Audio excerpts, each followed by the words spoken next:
Hello dear student, welcome to licence concept. तो student again मैं आपके लिए CSI एमसीक्यू लेकर आया हूँ। ये आपका जो क्रोमेटिन मॉडलिंग है, जिसके एमसीक्यू अपन सॉल्व कर रहे थे, उसका लास्ट लेक्चर है। क्रोमेटिन ग्रिड मॉडलिंग के एमसीक्यू अपन सॉल्व कर रहे हैं। ठीक है, तो जो अब तक अपन 31 एमसीक्यू सॉल्व कर चुके हैं। ये लास्ट एमसीक्यू जो अपन को अपन पार्ट में अपन सॉल्व करेंगे। तो देखते थे क्वेश्चन क्या बोल रहा है। In vertebrates genes transcription regulatory region that contain CpG islands are inactivated by with CpG modification। तो यहाँ पे इन्होंने बात की गई है कि जो वर्टिब्रेट जीन्स होती है, जिसमें अपन क्या कर रहे हैं, जो ट्रांसक्रिप्शन रेगुलेटरी रीजन होते हैं CpG आइसलैंड के प्रमोटर वाले रीजन में आपको देखने को मिलेंगे कि इनएक्टिवेट होते हैं बाय CpG मॉडिफिकेशन। बाय कैसे? तो हमने देखा था कि मिथाइलेशन होंगे। आपको मैं प्रीवियस जो एमसीक्यू मैंने कराए थे उसके अंदर मैंने डिटेल में बताया था। तो CpG जो आइसलैंड होते हैं, इनका अगर मिथाइलेशन हो जाए, K4Me3, इनका अगर मिथाइलेशन हो जाता है, तो ये क्या करते हैं, ये एक तरह से इनएक्टिव कॉम्प्लेक्स बनाते हैं, इनएक्टिव हो जाते हैं। और वैसे ही अगर ये क्या होगा, CpG अगर अनमिथाइलेटेड फॉर्म में है, मिथाइलेशन नहीं हो रखा है, तो वहाँ पे एक्टिवेशन हो रखा है, वहाँ पर ट्रांसक्रिप्शन फैक्टर आके बाइंड करते हैं। अगर मिथाइलेटेड फॉर्म के अंदर बैठे हैं, तो यहाँ पे PRC2 है फैक्टर्स, ये आगे बाइंड कर जाते हैं मिथाइलेटेड आपके CpG आइसलैंड के ऊपर, और ये एक तरह से इनएक्टिव फॉर्म में आ जाता है। ठीक है, तो आंसर यहाँ पे क्या हो जाएगा, ए हो जाएगा। नेक्स्ट क्वेश्चन की तरफ मूव करते हैं। So the next question is ETP independent chromatin remodelling enzyme immediate. तो ETP इंडिपेंडेंट है। तो देखो बच्चों, यहाँ पे हमने जब क्रोमेटिन रिमॉडलिंग पढ़ी थी, तो वहाँ पे हमने रोल पढ़ा था किसका, NRC, न्यूक्लियोसोम रिमॉडलिंग कॉम्प्लेक्स, जो कि ETP के प्रेजेंस में क्या होती है, काम करती है, एटीपी डिपेंडेंट मैनर में काम करती है। ठीक है, एटीपी डिपेंडेंट मैनर में काम करती है, तो एटीपी की रिक्वायरमेंट होती है। ठीक है, एनआरसी के अंदर ही अगर यहाँ पे देखोगे आप, चाहे क्रोमोडोमेन हो, चाहे ब्रोमोडोमेन हो, ठीक है, ये आपने देखा था वहाँ पे। अगर ब्रोमोडोमेन बाइंड करेगा तो एसिटाइलेशन होता है, तब बाइंड करेगा। ठीक है, ऐसी टाइलेशन में ब्रोमोडोमेन, और अगर मिथाइलेशन होगा तो क्रोमोडोमेन, मिथाइलेशन होगा तो क्रोमोडोमेन। सो यहाँ पे अगर अपन बात करें कि अगर एटीपी इंडिपेंडेंट है, एटीपी अगर है ही नहीं, तो उस केस में क्रोमेटिन मॉडलिंग जो एंजाइम होंगे, क्या वो डीएनए से बाइंड कर पाएंगे? बिल्कुल भी नहीं, बहुत ही वीक इंटरेक्शन देखने को मिलेगा वहाँ पे। ठीक है, सो यहाँ पे ATP independent chromatin bonding enzyme mediate nucleosome sliding करेंगे? बिल्कुल नहीं। Transfer of a histone octamer from one DNA strand to another, ये भी गलत हो जाएगा। एटीपी इंडिपेंडेंट जो क्रोमेटिन रिमॉडलिंग एंजाइम होंगे, मीडिएट करेंगे क्या, weakening of the interaction between DNA and histone octamer, मतलब कि उनका इंटरेक्शन क्या हो जाएगा, वीक हो जाएगा। ठीक है, क्योंकि एनआरसी क्या होती है, एनआरसी आके बाइंड करती है। एनआरसी जैसे कि आपने देखा होगा कि अगर ये आपका अगर न्यूक्लियोसोम है, ये अगर आपका न्यूक्लियोसोम है, इसकी जो टेल्स होती है, अगर अगर यहाँ पे अगर हम देख रहे हैं कि अगर एसिटाइलेशन हो रखा है, तो यहाँ पे कौन बाइंड करेगा, ब्रोमोडोमेन, और ब्रोमोडोमेन से कौन बाइंड करता है, एनआरसी आगे बाइंड करती है। और अगर मैं बात करके जा रहा हूँ कि यही सेम आपका न्यूक्लियोसोम है, और इसका अगर यहाँ पे हिस्टोन टेल्स का यहाँ पे क्या हो रखा है, अगर मिथाइलेशन हो रखा है, तो यहाँ पे कौन बाइंड करेगा, क्रोमोडोमेन, और क्रोमोडोमेन से भी कौन बाइंड करेगा, वापस से एनआरसी बाइंड करेगी, जो कि एटीपी डिपेंडेंट मैनर में काम करते हैं। ठीक है, और अगर ईटीपी नहीं होगा तो ये काम ही नहीं कर पाएंगे, तो यहाँ पे वीक इंटरेक्शन देखने को मिलेगा। Replacement of histone with histone variant, ये भी गलत हो जाएगा। आंसर यहाँ पे हो जाएगा हमारा सी। नेक्स्ट क्वेश्चन की तरफ मूव करते हैं। So the next question is, when change in the phenotype और gene expression occur without change in underlying DNA sequence, the phenomenon is called। तो देखो बहुत ही अच्छा क्वेश्चन है। देखो अगर मैं बात करके जा रहा हूँ कि ये मेरा एक डीएनए है, इस डीएनए के अंदर फॉर एग्जाम्पल एक कोई सीक्वेंस है AGCTAGC, कॉम्प्लीमेंट यहाँ हो जाएगी GCTAGCT। तो अगर मैं बात करके जा रहा हूँ ना, बोला है अगर मेरे को चेंज करना है जीन एक्सप्रेशन में, मान के चलना ये बहुत बड़ा डीएनए है, और इस डीएनए के अंदर ये 5 प्राइम एंड है, और ये हमारा कौन सा एंड है, 3 प्राइम एंड है, और ये हमारा 5 प्राइम एंड, और ये हमारा 3 प्राइम एंड। तो अगर मेरे को डीएनए के अंदर चेंज करना है, मेरे को इन्होंने बोला change in the phenotype of gene expression, DNA में चेंज नहीं करना है मुझे, सॉरी, मेरे को जीन एक्सप्रेशन चेंज करना है। ठीक है, without change in underlying DNA sequence, पर मेरे को इस डीएनए के सीक्वेंस के अंदर सीक्वेंस क्या होनी चाहिए, सीक्वेंस सेम रहनी चाहिए, सीक्वेंस में चेंज नहीं होना चाहिए। और हमें क्या करना है, जीन एक्सप्रेशन के अंदर हमें चेंज करना है। तो हम क्या करते हैं बच्चों, दो चीज अपन पढ़ते हैं, बताओ क्या। एक तो अपन पढ़ते हैं क्या, एसिटाइलेशन, एक तो हम देखते हैं एसिटाइलेशन, और सेकंड हम पढ़ते हैं यहाँ पे क्या, मिथाइलेशन। एसिटाइलेशन और मिथाइलेशन, मिथाइलेशन का काम कौन करेगा, हिस्टोन मिथाइल ट्रांसफरेज, और एसिटाइलेशन काम करेगा हिस्टोन एसिटिल ट्रांसफरेज। इसकी वजह से क्या होता है, यूक्रोमेटाइजेशन होता है। ये मैं आपको ऑलरेडी डिटेल के अंदर पढ़ा चुका हूँ, चाहे तो आप क्रोमेटिक रिमॉडलिंग के लेक्चर देख सकते हो। इसकी वजह से यूक्रोमेटाइजेशन, इसकी वजह से क्या होगा, यूक्रोमेटाइजेशन होगा, यूक्रोमेटाइजेशन होगा। और इसके वजह से क्या होता है, हेट्रोक्रोमेटाइजेशन, क्या होता है, हेट्रोक्रोमेटाइजेशन देखने को मिलेगा। यहाँ पे क्या होती है, हेट्रोक्रोमेटाइजेशन में जीन ऑफ हो जाती है, और जीन क्या होता है, कंडेंसेशन देखने को मिलता है, कंडेंसेशन देखने को मिल जाता है। जबकि यहाँ पे क्या होता है, जीन जीन लूज फॉर्म में आ जाती है और जीन ऑन हो जाती है। तो ऐसे पूरे प्रोसेस का नाम क्या होता है, इस पूरे प्रोसेस का नाम होता है बच्चों, इस प्रोसेस को बोलते हैं हम एपिजेनेटिक्स। ओके, एपिजेनेटिक्स में हम देखते हैं gene acetylation and methylation. Next question की तरफ मूव करते हैं। तो the next question is euchromatin process.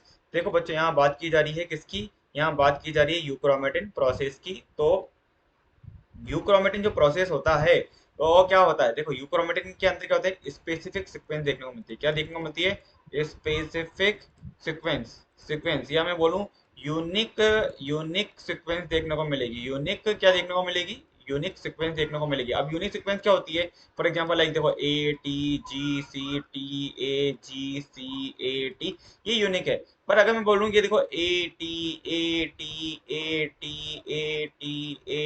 तो ये क्या है, ये सिंपल सीक्वेंस रिपीट्स हो गई, और ये क्या हो गई, एक तरह से यूनिक सीक्वेंस हो गई, यूनिक। तो यूनिक कहाँ देखने को मिलती है आपको, यू क्रोमेटिन के अंदर, यू क्रोमेटिन में। और ये जो रिपीटेशन होता है, रिपीटेशन कहाँ देखने को मिलता है, रिपीटेशन देखने को मिलेगा बच्चों आपको कहाँ, हेट्रो हेट्रोक्रोमैटिन के अंदर, हेट्रोक्रोमेटिन के अंदर। तो यहाँ पे यूक्रोमेटिन की बात की जाए तो यूक्रोमेटिन के अंदर क्या होती है, जीन जीन प्रेजेंट होते हैं, जीन यहाँ पे यूक्रोमेटिन में जीन प्रेजेंट होते हैं। और जीन क्या होती है, एक्टिव होती है। यहाँ पे क्या होता है, जीन क्या होती है, एक्टिव बोल सकते हैं। पर यहाँ पे क्या होता है, इनएक्टिव कंडीशन होती है, जीन एब्सेंट होती है, जीन डेजर्ट होते हैं, और इनएक्टिव कंडीशन देखने को मिलती है। तो यूक्रोमेटिन प्रोसेस व्हाट, यूक्रोमेटिन क्या, single copy genetically active DNA देखने को मिल जाएगा। ठीक है, repetitive and genetically inactive sequence कहाँ देखने को मिलती है, ये देखने को मिलेगी बच्चों किसमें, हेट्रोक्रोमेटिन के। Repetition and gene genetically activation sequence गलत हो जाएगा, single copy genetically inactive DNA ये भी गलत हो जाएगा। सो यहाँ पे आंसर हो जाएगा ए। नेक्स्ट क्वेश्चन देखते हैं। So the next question is centromere are mainly concern with what. तो सेंट्रोमियर क्या होता है बच्चों, आपको पता ही है, ये देखो centre part of the chromosome, ये देखो ये centre part of the chromosome, ये तो है अपना सेंट्रोमियर। तो ये जो सेंट्रोमियर है ये क्या काम करता है, क्रोमोसोम सेग्रीगेशन के अंदर हेल्प करता है। ट्रांसक्रिप्शन में इसका कोई रोल नहीं होगा, क्योंकि सेंट्रोमियर जो पार्ट होता है ये क्या होता है, एक तरह से ये आपका ये क्या होगा, सैटेलाइट वाला पार्ट होता है। यहाँ ये क्या सैटेलाइट है, जो कि एक तरह से हेट्रो क्रोमेटिन होता है बच्चों, क्या होता है, हेट्रोक्रोमेटिन होता है। ठीक है, एंड डीएनए रेप्लिकेशन नहीं होगा, रिपेयर नहीं होगा, तो यहाँ पे आंसर हो जाएगा हमारा क्रोमोसोम सेग्रीगेशन। नेक्स्ट क्वेश्चन देखते हैं। ओके देखो ये नेक्स्ट क्वेश्चन क्या बोल रहा है, automated DNA sequencing use the chain termination method. तो यहाँ पे ऑटोमेटेड डीएनए सीक्वेंसिंग में क्या होता है, देखो बच्चों यहाँ पे जो आपके डीएटीपी है, देखो अलग कलर से क्या हो रहा है, टैग है, डीसीटीपी को अलग से कर रखा है, डीजीटीपी को अलग से कर रखा है, डीटीटीपी को अलग से कर रखा है, और पूरा का पूरा प्रोसेस एक तरह से जस्ट लाइक सेंगर ही है। ठीक है, बस यहाँ पे क्या होता है, न्यूक्लियोटाइड को अलग अलग अपन ने क्या कर रखा है, टैगिंग कर रखी है। तो सबसे पहले हम क्या कर रहे हैं, dideoxy NTP each with different fluorescent label कर रखा है हमने। सेकंड हम क्या करेंगे, सीक्वेंस रिएक्शन देखेंगे अपन अलग हर एक ट्यूब के अंदर। तो हमें पता है कि जो एंड है, जैसे एडेनिन क्या है, ये देखो ग्रीन कलर है, गुआनिन के लिए थोड़ा ऑरेंज हो जाएगा, थाइमिन के लिए थोड़ा पिंक सा हो जाएगा। तो ये अपने क्या हर एक कलर जैसे जैसे जैसे हमारा कलर आता रहेगा वैसे वैसे हम क्या करेंगे, पता कर लेंगे कि एक्चुअली हमारा कौन सा न्यूक्लियोटाइड अटैच हुआ है। तो यहाँ पे क्या होता है, automatic print out of sequence यहाँ आपको ऐसे देखने को कुछ मिल जाते हैं, डिटेक्ट करता है, तो सीक्वेंसिंग ऐसे रीडिंग हो जाती है और हमें डिटेक्ट स्ट्रक्चर बता देते हैं कि एक्चुअली क्या हमारे सीक्वेंस है ये। इसी को हम बोलते हैं ऑटोमेटेड डीएनए सीक्वेंसिंग। तो automated DNA sequencing use the chain termination method but with an oligonucleotide primer labelled with fluorescent dye. Definitely A हमारा यहाँ पे करेक्ट होगा। But with polynucleotide primer labelled with fluorescent dye नहीं, oligonucleotide होता है, polynucleotide नहीं होता बच्चों। विद नो प्राइमर रॉन्ग हो जाएगा, आइदर बी और सी रॉन्ग हो जाएगा, A is the correct answer. Next question देखते हैं। So the next question is what is the approximately percentage of repetitive DNA sequence in human DNA? तो बच्चों ये जो repetitive DNA होता है जिसका हम बोलते हैं एक तरह से क्या, हेट्रोक्रोमेटिन। क्या बोलेंगे हम, हेट्रोक्रोमेटिन। ये हेट्रोक्रोमेटिन भी क्या होते हैं, कॉन्स्टिट्यूटिव और फैकल्टेटिव दोनों होते हैं। ये अगर आप देखोगे कॉन्स्टिट्यूटिव कॉन्स्टिट्यूटिव और कौन से, फैकल्टेटिव, फैकल्टेटिव होंगे। और कॉन्स्टिट्यूटिव के अंदर भी अगर आप देखोगे सैटेलाइट भी है, इसके अंदर मिनी सैटेलाइट भी है, और इसी के अंदर आपको माइक्रो सैटेलाइट भी देखने को मिलते हैं, माइक्रो सैटेलाइट भी देखने को मिलते हैं। मिनी सैटेलाइट के अंदर भी आप वीएनटीआर भी देखते हो, और इसी के अंदर आप देखते हो क्या, इसी के अंदर आप देखते हो क्या, टीलोमियर। और सैटेलाइट के अंदर आप सेंट्रोमियर देख सकते हो। ठीक है, तो ये अगर आप देखोगे तो सबसे ज्यादा पार्ट ये कवर करता है, अप्रोक्सीमेटली 40 to 50% पार्ट होता है, या 55% अप्रोक्सीमेटली पार्ट होता है। ठीक है, सो आंसर हो जाएगा यहाँ पे डी। नेक्स्ट क्वेश्चन देखते हैं। So the next question is what is the only common methylation in the DNA of eukaryote? तो common methylation क्या होगा, CpG आइसलैंड में साइटोसिन का methylation। So adenosine of GPA dinucleotide, guanosine of APG PA ट्राइन्यूक्लियोटाइड, या cytosine of CpG dinucleotide. ये तो आपको already बहुत बार पढ़ा चुका हूँ। साइटोसिन का होता है CpG आइसलैंड के अंदर, जो कि प्रोमोटर पे देखने को मिलता है। नन ऑफ दिस ये रॉन्ग हो जाएगा। और जैसे ही इसका साइटोसिन का मिथाइलेशन होगा तो देखो मिथाइलेशन की कंडीशन में K27Me अगर मिथाइलेशन हो रखा है तो PRC2 जो फैक्टर्स होते हैं वो इसको बाइंड करते हैं CpG आइसलैंड को, इनएक्टिव कर देते हैं CpG आइसलैंड को। बट अगर इनएक्ट आपका अगर CpG का मिथाइलेशन नहीं हो रखा है, मिथाइलेशन अगर आप हटा दे तो आपकी जो ट्रांसक्रिप्शन फैक्टर होते हैं वो बाइंड कर पाते हैं CpG आइसोलेट पर, जिसकी वजह से यहाँ पर ट्रांसक्रिप्शन एक्टिवेशन देखने को मिल जाता है। Okay, so C is the correct answer. Next question देखते हैं। So the next question is which one of the following is not a common mode of histone modification of eukaryote? तो histone का जो मॉडिफिकेशन होता है उसके अंदर methylation देखने को मिलता है, यस। फॉस्फोराइलेशन देखने को मिलता है, यस। यूबिक्विटिनेशन अगर आप देखोगे तो यहाँ पे बोला है कि नॉट ए कॉमन, तो यूबिक्विटिनेशन भी होता है हिस्टोन का।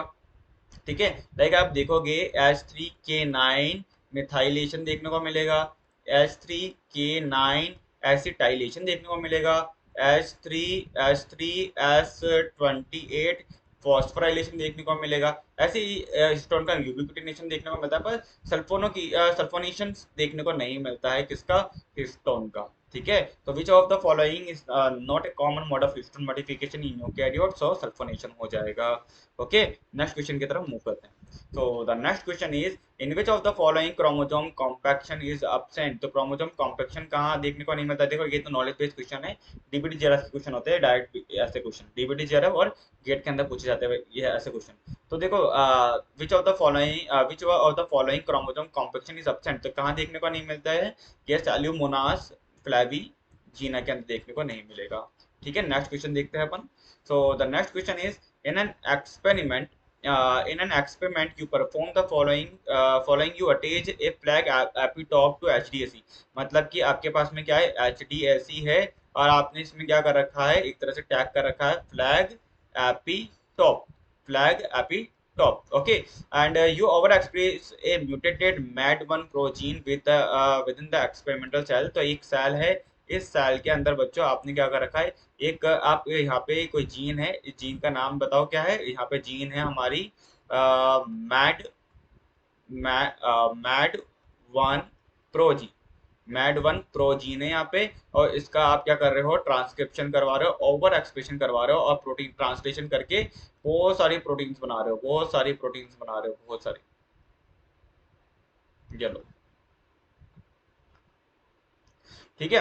अब इन्होंने बोला है कि you immunoprecipitate the protein complex using flag epitope. आपने क्या करा है, आपने इम्यूनोप्रेसिपिटेशन करा है, इस प्रोटीन को आप बाहर निकालेंगे, एंड देन आपने क्या करा है कि इस प्रोटीन कॉम्प्लेक्स को बाहर निकाला using flag epitope and run करा है that a non denaturation HDS base, and आपने वैक्सीन प्रोडक्ट करा है। Now you added antibody for HDAC, antibody देनी है अपन को फॉर एचडीएसी मैड 1 SIN3A, और हमें क्या करना है, स्टेपिंग करना है आफ्टर ईच कंडीशन। ये कोच एडिशन नहीं है बच्चों, ये है यहाँ पे क्या, ईच कंडीशन, हमें हर एक कंडीशन में देखना है हमें क्या देखने को मिलेगा। तो देखो बच्चों, आपको पता होना चाहिए जो HDSC होते हैं ये बाइंड करते हैं किससे, SIN3 के साथ, और ये मैड 1 से ही बाइंड करते हैं। अगर आप देखोगे यहाँ पे, देखो मैंने यहाँ पे डायग्राम लगा रखा है, देखो यहाँ पे क्या है, HDAC है, SIN3 से बाइंड कर रखा है, हिस्टोन डीएसिटाइलेशन हो रखा है, तो यहाँ पे मैड मैक्स से बाइंड करेंगे। ठीक है, यहाँ पे किसे बाइंड करेंगे, मैड और मैक्स से बाइंड कर सकते हैं, या MNT मैक्स से बाइंड कर सकते हैं। ठीक है, तो यहाँ पे एक तरह से क्या है, देखो ये SWI SNF ये मैंने पढ़ाया था, क्रोमेटिन इमोल्डिंग एंजाइम होते हैं, SKP2 हो गया। ठीक है, और ये हैट हिस्टोन एसिटिल ट्रांसफरेज हो गया, TRR APA हो गया, हिस्टोन एसिटाइलेशन के लिए रेस्पॉन्सिबल होते हैं ये एक तरह से। ठीक है, मिक और मैक्स को एक्टिवेट करते हैं, मिक मैक्स एक्टिवेटर, और ट्रांसक्रिप्शन ट्रांसक्रिप्शन एक्टिवेशन के लिए हेल्प कर देगा, ट्रांसक्रिप्शन एक्टिवेशन में हेल्प कर देगा। सो यहाँ पे अगर अपन देखिए कि HDAC SIN3 मैड 1 ये बाइंड कर सकते हैं, बट अगर मैड 1 म्यूटेटेड है, क्या है, म्यूटेटेड है, तो ये बाइंड नहीं कर पाएगा, मैड 1 बाइंड नहीं कर पाएगा। HDAC और SIN3 की बाइंडिंग रहेगी, तो अगर मैं बैंड देखूंगा, अगर मैं वैक्सीन डॉट कराता हूँ, तो मेरे को यहाँ पे बैंड आने वाला है, एक तो देखो बैंड आने वाला है HDAC SIN3 का, और एक मैड 1 का, एक तो बैंड आने वाला है HDAC और SIN3 का, क्योंकि ये बाइंड करके बैठे हैं नॉर्मल है, और एक बैंड आने वाला है मैड 1 का। अब इन्होंने बोला है कि आपने एंटीबॉडी डिजाइन करी है HDAC MAD1 और SIN3 के लिए, और आप क्या देखने वाले हो, तो देखो बच्चों क्या होगा, जब भी मैं यहाँ पे क्या करूंगा, इनको मैं क्या करके जाऊंगा, मेम्ब्रेन पे लेकर आने वाला हूँ। मेम्ब्रेन पे लेके आने के बाद में सबसे पहले मैं HDAC के अगेंस्ट में अगर मैं एंटीबॉडी देता हूँ, HDAC देखो, now you added antibody for HDAC, तो एंटीबॉडी फॉर HDAC दूंगा, तो देखो मेरे को पता है यहाँ पे HDAC SIN3 है, और यहाँ पे MAD 1 है, तो ये क्या होगा, और ये भी म्यूटेटेड है, ये क्या है, म्यूटेटेड है।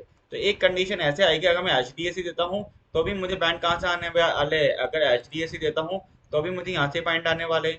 और सेकंड कंडीशन क्या हुई है, सेकंड कंडीशन में मैंने वापस से क्या करा, इस सबको वापस से स्ट्रिपिंग एंड डीप्रॉबिंग करी, जिसकी वजह से ये जो मेम्ब्रेन है, मेम्ब्रेन को अपन वापस से यूजेबल बना सकते हैं। तो वापस से यहाँ पे 2 बैंड है, और अब मैंने वापस से, अब यहाँ पे एक तरह से मैंने वापस से एक तरह से, अब पहले HDAC के लिए देखा था, अब SIN3 के लिए देखूंगा, तो मेरे को 2 बैंड आएंगे, पर दोनों के दोनों बैंड सेम ही जगह पाएंगे। बट अगर मैं MAD 1 के लिए MAD 1 को अगर यूज में लेता हूँ, तो MAD 1 यहाँ पे क्या है, एक तरह से यहाँ पे म्यूटेशन देखने को मिला है, क्योंकि यहाँ पे म्यूटेटेड MAD 1 है, तो ये यहाँ पे तो बाइंड नहीं कर पाएंगे। अगर मैं दूसरे केस के अंदर यहाँ पर वापस से अब MAD 1 लेता हूँ, तो क्या मेरे को यहाँ से बैंड आने वाला है, नहीं, क्योंकि यहाँ पे बाइंड ही नहीं करेगा। तो मेरे को 2 बैंड आएंगे, सेम पोजीशन पर आएंगे, 2 अलग अलग ओकेजन पर। ठीक है, एक तो क्या होगा, HDAC वाला होगा, एक होगा SIN, एक तो होगा SIN3 की कंडीशन में आएगा, ठीक है, और एक HDAC की कंडीशन में आएगा। तो bands at position every time, ऐसा नहीं है कि दोनों के दोनों हमेशा सेम टाइम पर आएगा, नहीं। 3 band at different position 1 at the time, ये भी नहीं होगा। Bands at the same position on 2 occasion, तो बैंड क्या होंगे, सेम पोजीशन पे आ रहे हैं, देखो यहाँ पर भी और यहाँ पर भी, क्योंकि यहाँ पे क्या है, SIN3 को अगर मैं एज एंटीबॉडी टैग करके देता हूँ तो वो भी यहीं बाइंड करेगा, HDAC को टैग करके देता हूँ तो भी यहाँ ही बाइंड करेगा। तो मेरे को बैंड्स तो क्या है, दोनों एक ही वजह के आने वाले हैं, बैंड नहीं आएंगे तो ऐसा हो नहीं सकता। तो यहाँ पे हमारे पास जो आंसर हो जाएगा हमारा क्वेश्चन का, वो हो जाएगा सी। ठीक है, नेक्स्ट क्वेश्चन की तरफ मूव करते हैं। So the next question is which one of the following association act as a transcription activator. बच्चों देखो, 2 चीजें पता होनी चाहिए, ट्रांसक्रिप्शन एक्टिवेटर कौन सा है और ट्रांसक्रिप्शन डिप्रेशन क्या है। तो एक्टिवेशन का मतलब क्या है, देखो सीमिक होता है या मैक्स से आपस में बाइंड करेंगे, प्रमोटर पे बाइंड करेंगे, आरएनए पॉलीमरेज को सिग्नल देंगे, भैया टाटा बाइंडिंग प्रोटीन है, टाटा है, बाइंड कर रहे हैं और एक्टिवेशन कर रहे हैं। पर अगर मैं बात करके जा रहा हूँ HDAC हो गया आपका M Sin 3 S I N 3 हो गया जो कि प्रीवियस क्वेश्चन में था, और मैड है, ये देखो ये आपस में बाइंड करके बैठे थे, कौन है, एच डी ए सी से आपका ये कौन कौन बाइंड करके बैठा है, देखो ये रहा H D A C bind करके बैठा हुआ है, सिन हो गया, एस आई एन 3 हो गया, और मैड है, ये बाइंड करेंगे तो ये क्या करके जाते हैं, एक तरह से रिप्रेजेंट करते हैं, ट्रांसक्रिप्शन इनएक्टिवेशन के लिए हेल्प रेस्पॉन्सिबल है। सेम यहाँ पे मैंने एक और चीज बता दी कि देखो अगर एम वाई सी है और मैक्स है तो ये क्या करेंगे, ट्रांसक्रिप्शन एक्टिवेशन करेंगे। ठीक है, मैक्स मैक्स है तो कुछ नहीं होगा, बट मैक्स और मैड के साथ में बाइंड करके बैठा हुआ मैड मैड, तो देखो यहाँ पे, तो ये क्या करेंगे, ट्रांसक्रिप्शन डिप्रेशन करेंगे। तो मैक्स और मैड क्या होते हैं, अगर अपन बात करें, ये मैड और मैक्स क्या है, रिप्रेशन कर रहे हैं, ट्रांसक्रिप्शन इन इन एक्टिवेशन के लिए रेस्पॉन्सिबल है, तो ट्रांसक्रिप्शन एक्टिवेशन के लिए कौन है, मिक और मैक्स, मिक और Max, A is the correct answer. So यही अपने क्रोमेटिक मॉडलिंग के ये मेनली जितने भी क्वेश्चन थे ये मैंने कवर कर लिए हैं, और जितने भी क्वेश्चन जो आपके सी सेक्शन में अभी लेटेस्ट में आए हैं वो मैंने ऑलरेडी आपकी जो प्लेलिस्ट है एमसीक्यू वाली उसके अंदर मैंने सॉल्व करके डाल रखी है। ठीक है, तो आई होप आपके मेन मेन जितने भी आपके क्रोमेटिक मॉडलिंग के जितने भी क्वेश्चन थे वो सारे मैं ले चुका हूँ। ठीक है, अगर इनकेस आपको कोई भी क्वेश्चन में डाउट आ रहा है तो दोबारा आप वो मुझे सेंड कर सकते हो, और वो उसका सॉल्यूशन मैं आपको एज सुन एज पॉसिबल मैं आपको अपलोड कर दूंगा। ठीक है, अगर आपके लिए क्वेश्चन हेल्पफुल है, आपको ये समझ में आ रहे हैं तो लाइक करो, शेयर करो, सब्सक्राइब करो। All the best for exam, bye, take care.